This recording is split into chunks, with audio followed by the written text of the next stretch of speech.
Hello and welcome to another assembly. Today's assembly is a really special assembly when we're thinking about the Christingle. Now usually at this time of year I would have made over 400 Christingles, but sadly I can't come to see you this year because of the coronavirus. So I'm sharing my Christingle with you from All Saints Church here in Finsbury. I wonder how many of you are already starting to get ready for Christmas. Maybe you've got your Christmas tree up, like we have here. Maybe you've got some decorations up at school, or you've been practicing some special poems or songs, or even a play if you're able to. I wonder if anybody has got their stocking up, ready for Father Christmas to fill. I've got my stocking here right now. I wonder what you're hoping will be inside your stocking this Christmas. Maybe you love chocolate or sweets. Maybe you want a new game or some clothes. I wonder what will be in here on Christmas Day. I've got something in here already. I wonder if you'd like to see it. I've got the original Christingle from hundreds of years ago. I wonder what it would look like being so old. Shall we take a look?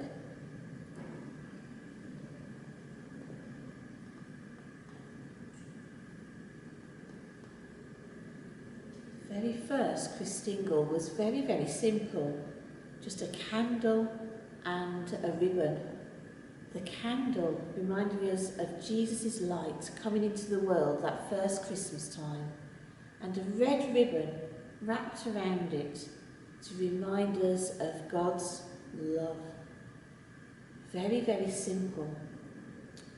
But a few years later, the Christingle changed again. I'm going to remind you of the Christingle story.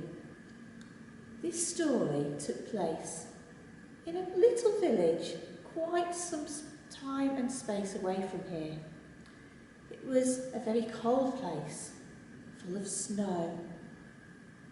And we're thinking about a family who'd had a very, very difficult year. Things hadn't been going very well.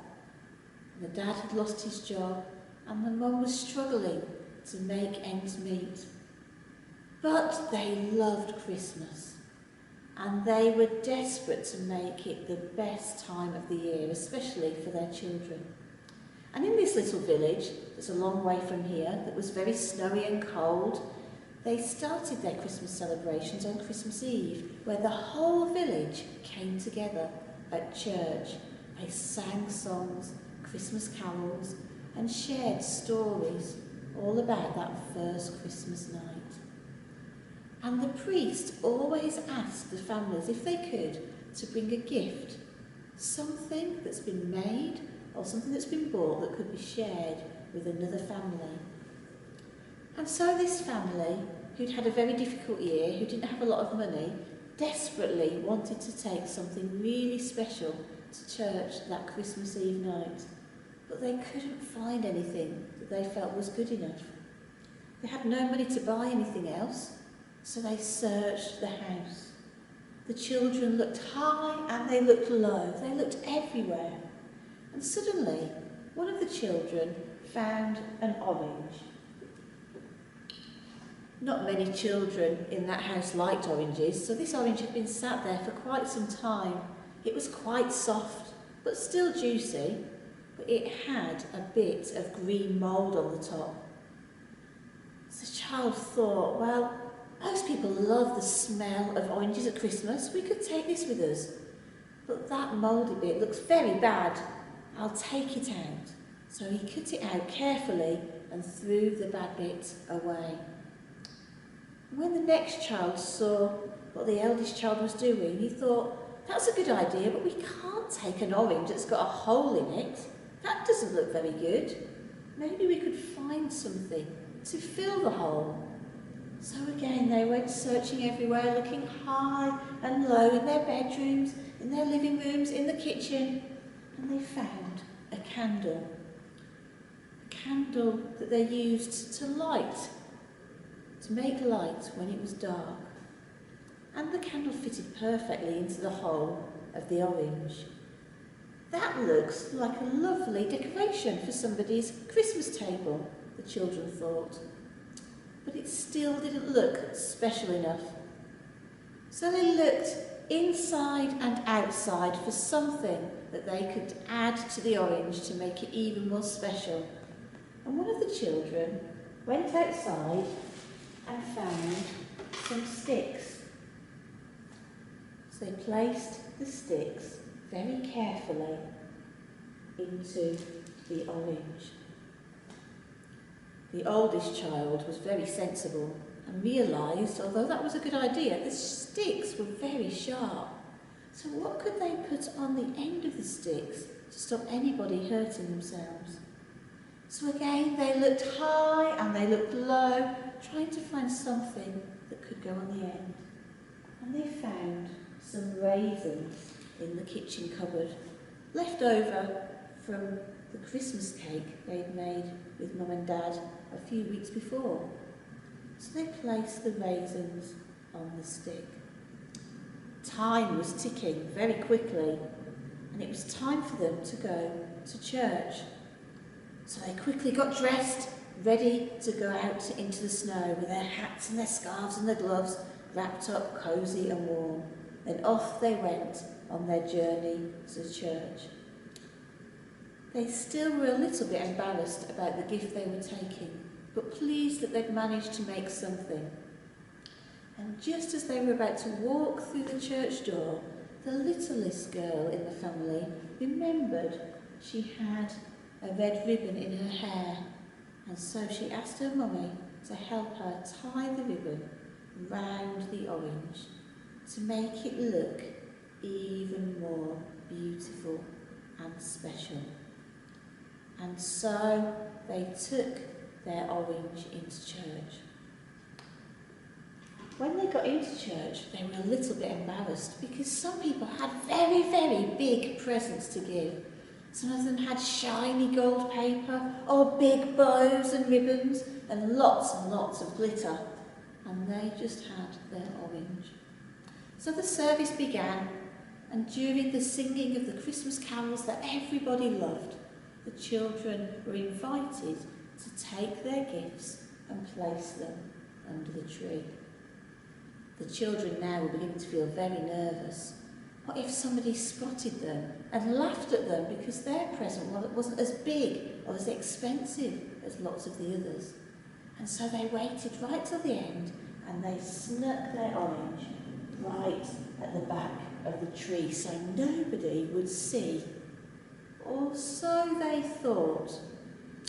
Because after the carols had finished, the priest, the vicar, got up and started talking about the importance of this Christmas Eve night and the importance of sharing God's love with everybody. And he said thank you to everybody for the amazing gifts that have been brought to share with those who were really in need. And then he spotted the orange. The family were really scared now. What was going to happen? Would everybody laugh at them? Would they be told off?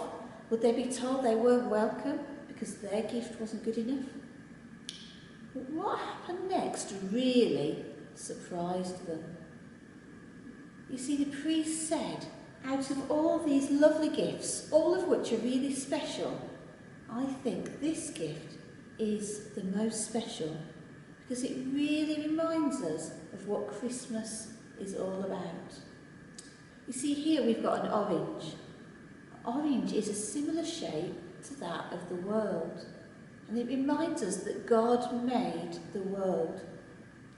And we've got 4 sticks reminding us of the 4 different parts of the world: north, south, east and west.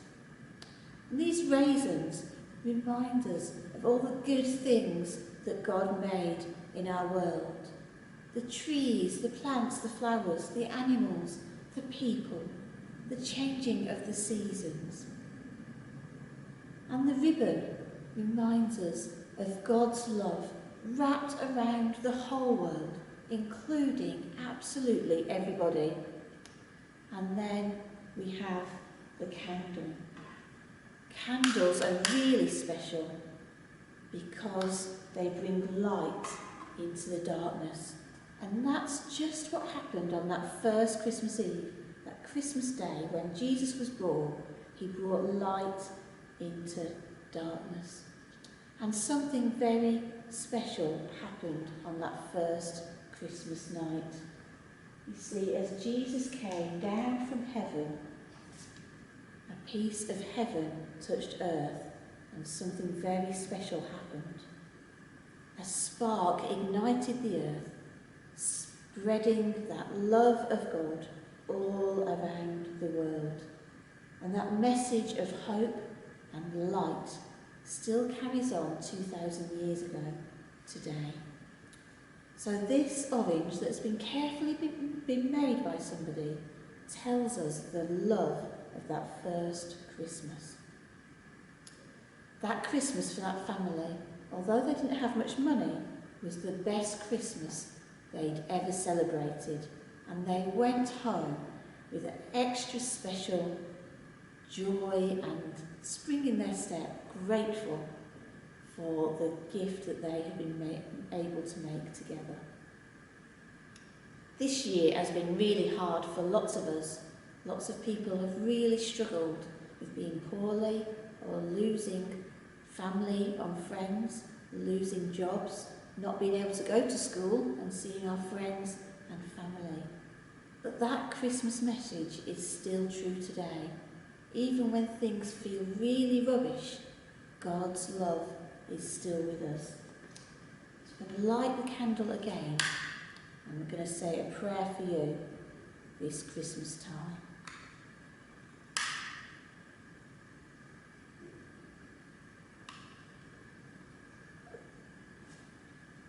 Sometimes things don't go to plan, but Jesus' light is always shining with us.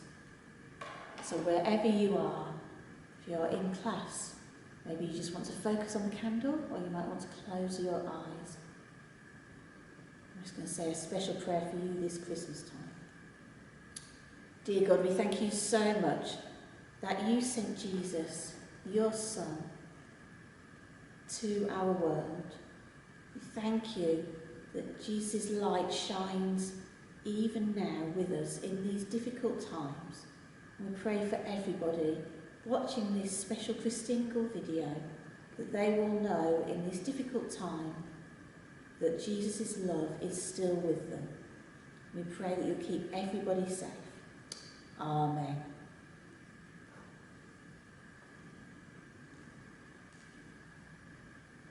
So maybe when you go home, if you haven't already made a Christingle, maybe you could make one at home. I know some of you have been very resourceful trying to find different things that you could use to make your own Christingle.